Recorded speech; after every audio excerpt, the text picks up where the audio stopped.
All right, no, it's recording. It's recording. Hello, these are people. Hi. These are other people. Those are more people. All right, that's 1, 2, 3, 4, 5, and then I'm holding the phone 6. All right. Alright.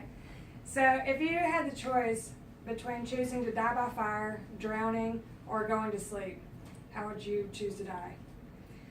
Have you ever watched somebody suffer and wish there was something you could do about it? Does the idea of having a say in how and when you get to say your final goodbyes to your loved ones appeal to you? My name is Kaylin Ramsey, and today I'm going to talk to you a little bit about dying with dignity. Over the years, I've had to watch several people I know and love pass away slowly and painfully. Currently, my Aunt Deb is being eaten up by cancer, and it's taking a little of her every day. So I want to start by telling you a little bit about what the difference between suicide and dying with dignity is. I'm going to tell you a little bit about why it is so important to me, and I'm going to give you a few testimonies. So to start, I'm going to tell you a little bit about suicide. So, suicide is defined as the act of intentional and voluntary ending of one's life.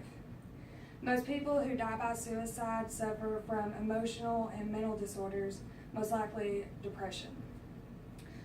It's sometimes described as a permanent solution to a temporary problem. Dying with dignity is defined as lethal means available to a terminally ill patient to be used at the time of the patient's choosing, and also allowing the patient the opportunity to change his or her mind if they so desire. It's also known as physician-assisted death, right to die, or the aid in dying.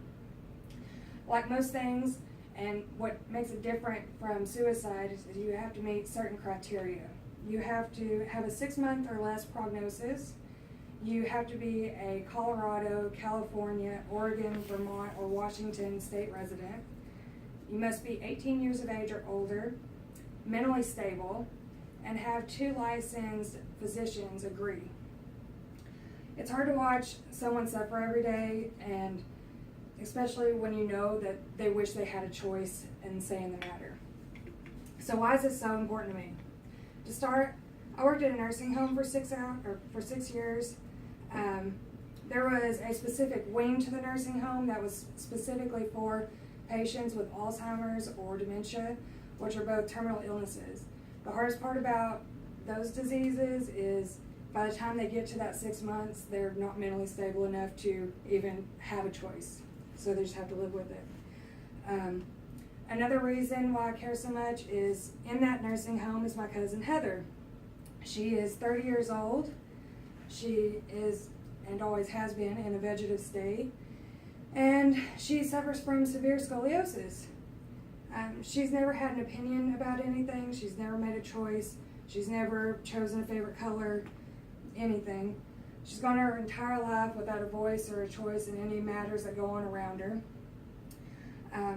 If Heather had the ability to make a conscious decision right now as to if this was the way that she would want to live the rest of her life or the past 30 years of her life, I don't know what she would say, but I can't imagine she would choose this life. Although I can't ask her, I did do some research on some other people. One of the kind of big ones, Brittany Maynard, was pretty popular a couple years ago. She was very publicly pro dying with dignity or right to die or whatever you want to call it. She was 29 years old. She was newlywed, and she had a 6-month prognosis. Her first tumor, brain tumor, they discovered in January of 2014, and it was successfully removed. But in April of 2014, they found another brain tumor, but this one was terminal. She believed that she should have the option to choose life or death prior to the cancer taking over her body. There was no cure, no treatment. Any kind of care they could provide would just destroy the quality of life that she was living or that she had left. She said, "Who has the right to tell me that I don't deserve this choice? That I deserve to suffer for weeks or months in tremendous amounts of physical and emotional pain?" She also said, There is a difference between a person who is dying and a person who is suicidal. I do not want to die. I am dying.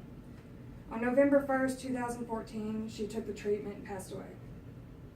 I also found a blog by Heather Klisch about her father, Lee Johnson.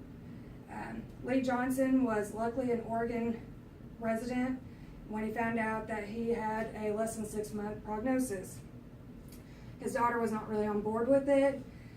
She went to visit one day and he said, all right, it's time. So the family gathered, they talked, they reminisced, they laughed, and he said it was time. So he took the medicine. A few minutes later, he went to sleep. A couple minutes after that, he was gone. In Heather's blog, she said, this method isn't right for everybody, but for someone like my dad, it was right. When he died, my mom was in his arms. His one hope was that when he died, he would know that she was who she was and that she loved him. So it was planned. It was planned and it worked out that way. Nobody wants to have to make this kind of choice, but shouldn't they be granted the option to make this choice if they so desire? So today I've talked to you a little bit about the difference between suicide and dying with dignity. It's a choice, but as with most things, dying with dignity, you have to meet certain criteria, whereas suicide, that's a choice that's all on you. I told you why I feel so strongly about this, such as my cousin, and I've given you some testimonies about both the person that took this choice and a family member of somebody that has. So I would never want to have to make this choice for anyone, but it would be nice to have that choice if this ever arose and I had this kind of situation myself. So thank you all. It's in the room. That's 1, 2, 3, and then 4, 5, and then I'm 6 again. Thank you. All right, click.